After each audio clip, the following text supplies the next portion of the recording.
In the early 1920s, people in Weimar Germany watched prices change faster than they could react. Wages were paid twice a day. Savings vanished between morning and night. Money still circulated. But it no longer held still. No one understood where the bottom was, or if there was one. Only later would people ask whether this chaos had a direction at all. Hyperinflation didn't arrive like a crash. It seeped into routine.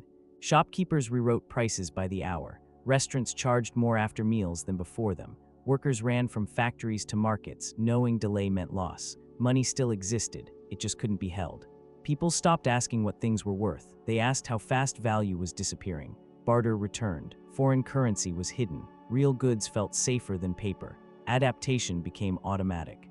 And once daily survival depended on speed, behavior began to lock in. To most people, inflation felt like betrayal. Savings built over decades evaporated. Pensions lost meaning. Fixed incomes collapsed while prices exploded.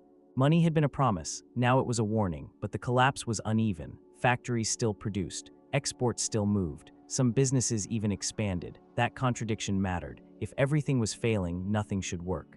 Yet parts of the economy were still functioning, even benefiting. That wasn't coincidence. Prices didn't rise randomly. They rose faster because people expected them to. Workers demanded faster pay. Sellers raised prices in advance.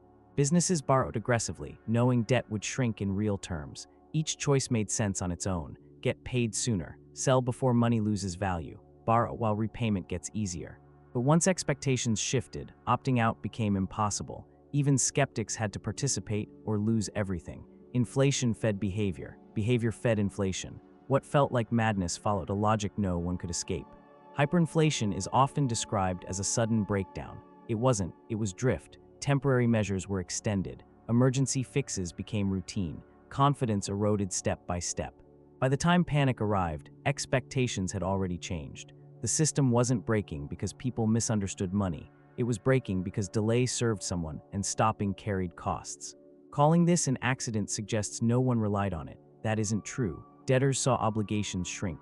Exporters gained competitiveness. Public finances stayed afloat longer than they otherwise could have. Losses were devastating. But dependence existed. Hyperinflation looked like chaos because its logic was scattered across politics, finance, and survival decisions made under pressure. It wasn't just a monetary failure. It was a system responding to constraints it could not escape cheaply. If inflation destroyed everyday life, why did parts of the system depend on it to keep functioning? If you're drawn to history explained through incentives, trade-offs, and unintended consequences, this channel is built around that lens. After the war, the government of Weimar Germany faced a basic constraint. Its obligations were fixed. Its real revenue was not. Pensions, salaries, social support, and reparations had to be paid. Taxes were politically fragile. Borrowing in stable currency was limited. Cutting spending risked unrest. Inflation offered relief.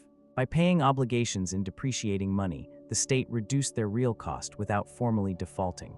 Bills were paid on time, just with money worth less each week. This did not feel like a strategy.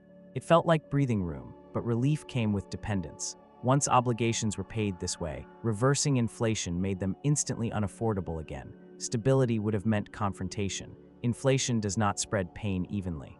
For debtors, it is protection. Loans taken out earlier were repaid with cheaper money later. Businesses with heavy debt saw balance sheets improve as prices rose. The same logic applied to the state. Old debts shrank in real terms. Fiscal pressure eased without open conflict. Savers absorbed the loss. Bank deposits dissolved. Insurance contracts emptied. Fixed incomes collapsed. Pressure was shifted, not removed, and that shift mattered politically. Debtors became stakeholders in inflation. Stabilization would have reversed those gains instantly. Ending inflation meant concentrating losses on groups with influence. Stopping inflation was no longer neutral. As the currency weakened, German exports became cheaper abroad. Factories selling overseas gained market share. Foreign buyers found German goods increasingly attractive. Export sectors remained active. Employment held in key industries. Production continued. This created misleading signals. Export success made inflation look functional. Activity masked damage. Policymakers saw movement and mistook it for health. Inflation did not halt the economy. It reweighted it. What worked in one sector obscured failure elsewhere and delayed recognition of systemic risk. Those hurt most by inflation were poorly positioned to resist it. Pensioners, savers, fixed-income households. Their losses were widespread but uncoordinated. Those who benefited were concentrated and organized: large firms, exporters, public finance itself. Political pressure followed organization, not pain. As inflation continued, savers lost not only wealth but influence. Their capacity to resist further inflation eroded along with their savings. Inflation weakened its own opposition. No single group voted for hyperinflation. But many tolerated moderate inflation because it postponed harder choices: raising taxes, cutting spending, forcing defaults. Each round of inflation delayed confrontation, and each delay raised the cost of stopping. Stabilization would have concentrated losses immediately. Delay spread them thinly over time. That made inflation politically easier to continue and harder to end. The longer inflation persisted, the fewer exits remained. If inflation kept solving problems by delaying pain, what finally turned delay into runaway collapse? There was no single moment when inflation ran away. What happened instead was drift.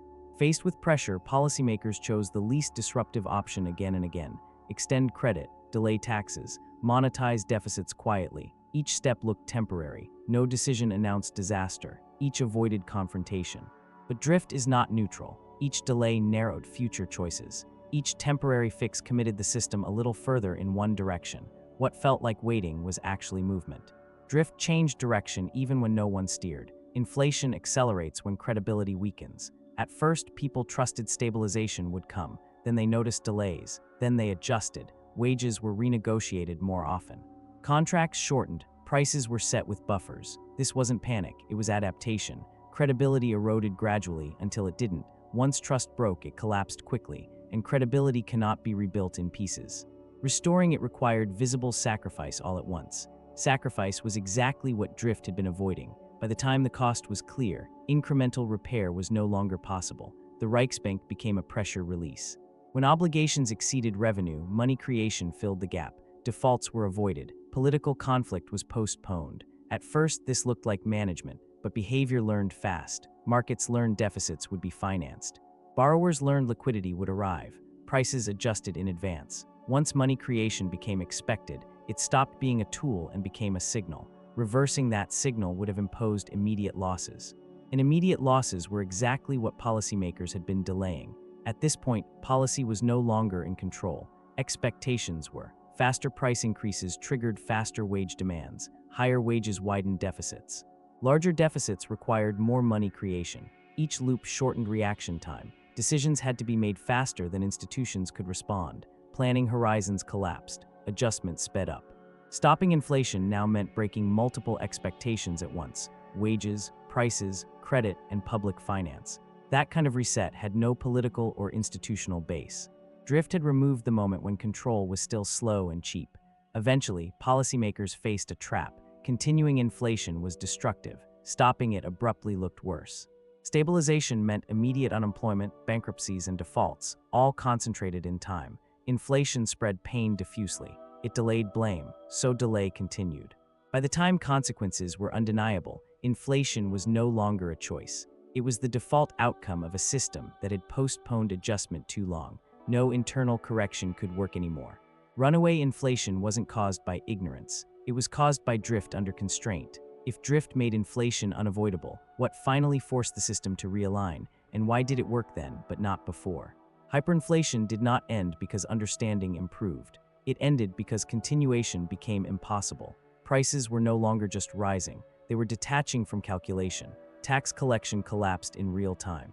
Wages lagged hours behind prices. Public administration stopped functioning as a system.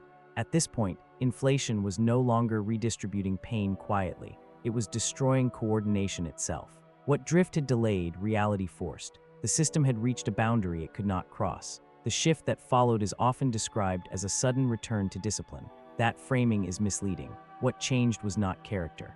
It was constraint. Foreign pressure intensified. Domestic taxation became unavoidable. Political tolerance for disorder vanished. Stabilization became less costly than continuation. This wasn't courage replacing cowardice. It was arithmetic replacing drift. The same actors, facing different constraints, made different choices. The introduction of the Rentenmark is often treated as a miracle. It wasn't. It wasn't backed by gold in the traditional sense. It was backed by commitment. Money creation stopped. Fiscal policy tightened. Obligations were aligned with revenue. The Rentenmark worked because it changed expectations all at once. It didn't fix the economy, it fixed belief. And belief was what inflation had destroyed. If stabilization was possible in 1923, why not earlier? Because earlier, inflation was still useful. It reduced real debts. It delayed defaults. It postponed confrontation. Only when inflation stopped serving those purposes did alignment become possible. Stabilization required concentrated pain, and only when disorder became worse than pain did that trade-off become acceptable. Hyperinflation didn't end because better ideas appeared. It ended because incentives flipped. Seen this way, hyperinflation was not an accident. It was the predictable result of post-war constraints, reparations pressure, fiscal weakness, and incentives that rewarded delay over resolution. No single actor caused it. No single decision explains it.